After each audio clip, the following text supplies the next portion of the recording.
Hello everyone, আসসালামু আলাইকুম। কেমন আছেন সবাই? আশা করি সবাই ভালো আছেন, আমিও ভালো আছি। So guys, this is Minaj Musakib and welcome to my official YouTube channel NS Musakib.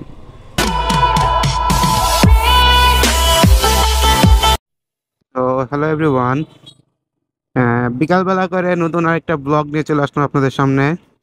তো ব্লগটা কি বলবো, রোমেলা দুদিন ধরে ঘূর্ণিঝড় হলো, বেশ বৃষ্টিপাত রাজশাহীতে ভালোই সারাদিন। ও, মানকার চিপায় এখনই চলে যাচ্ছিলাম, আল্লাহ বাঁচিয়ে দিয়েছে। এভাবেই এই একদিন না একদিন চলে যাব উপরে। এই চাচা, আসতে, মনে করেন এইভাবে একদিন কোন চিপায় ঢুকিয়ে দেবো গাড়িতে, লিল্লা বোর্ডে পুরা চলে যাব। আসলে এটা তো সরকারি গাড়িগুলা যদি এভাবে উল্টা পথ দিয়ে আসে তাহলে কি হলো, সরকারি মানুষগুলাই দেশের আইন ভাঙছে। তো যাই হোক, রাজশাহীতে ভারী বৃষ্টিপাত হলো দুদিন, দুদিন না সম্ভবত 1.5 দিন। দেন রাজশাহীতে আবার আজকে সকালবেলা এখানে একটা সম্মেলন হচ্ছে। তো বাজেট চাই, যাই হোক বাজেট চেয়ে কোনো লাভ নাই, এইসব ছাড়েন, ছেড়ে ন্যায়ের পথে চলে আসেন। তো রাজশাহীতে জ্যাম ভালোই, ঢাকার মতো জ্যাম হচ্ছে দিন দিন, কারণ রাজশাহী এত ছোট শহরে মানুষের থেকে অটো রিক্সার সংখ্যা বেশি। এটা হলো একদম মনে করেন যুক্তিক কথা।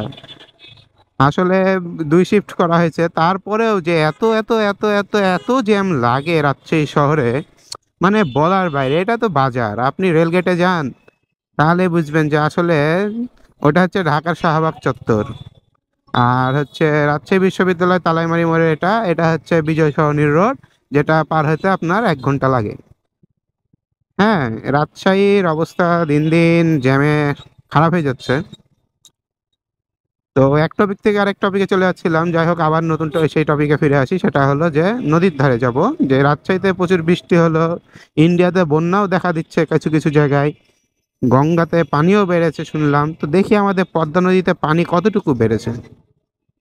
এই জ্যামের মধ্যে বসে থেকে কথা বলতে আর ভাল লাগে না, এমনি গরম লাগছে। চলেন।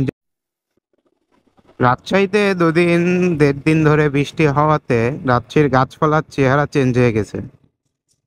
বৃষ্টির ঠিক আগ মুহূর্তে তার চেহারা ছিল একদম কালো চকচকে, আর এখন হচ্ছে মনে হচ্ছে যে মেয়েদের মতো সব বাসা থেকে আটা ময়দা সুজি মাখার পরে যে অবস্থা হয় মেয়েদের, সেই রূপ চলে আসছে গাছপালার। এটা যদিও গাছের ন্যাচারাল রূপ, আসলে অরিজিনাল এটা গ্রিন কালার, আর এটা গ্রিন সিটি, গ্রিন তো লাগবে। সিএনবি তো অনেক পুলিশ থাকে, দেখি গাড়ি টাড়ি ধরে কিনা।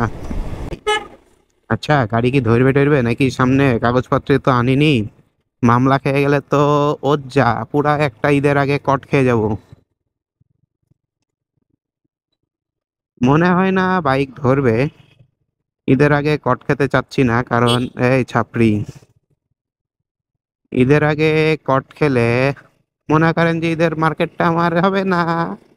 আল্লাহ লাই নাম তাসুবানে কাইন্নে কান তুমি না চাল মিন, সামনে দাঁড়িয়ে আছে মাল, আল্লাহ গো।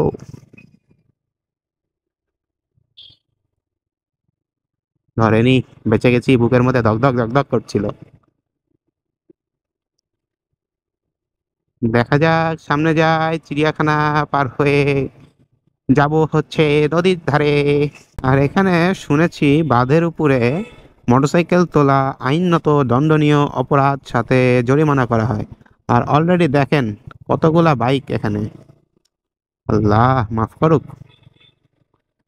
তো এভরিওয়ান, পদ্মা নদীতে চলে আসছি, আর এখন ঠিক বাজে ঘড়িতে 5টা বেজে 45 মিনিট। আর ঠিক ভিউটা লাগছে এত সুন্দর ভিউ। আর এটা হচ্ছে রাজশাহীর পদ্মা নদী, নদীতে আসছি নদীর সাথে দেখা করতে। আর পানিটা বেড়েছে কি না এটাই দেখতে, যেহেতু 2 দিন মুষলধারে বৃষ্টি হয়েছে। আসলে মাঝখানে যে চরটা দেখছেন ছোট, এটা আর একটু বড় ছিল, আমার মতে পানি একটু বাড়ছে।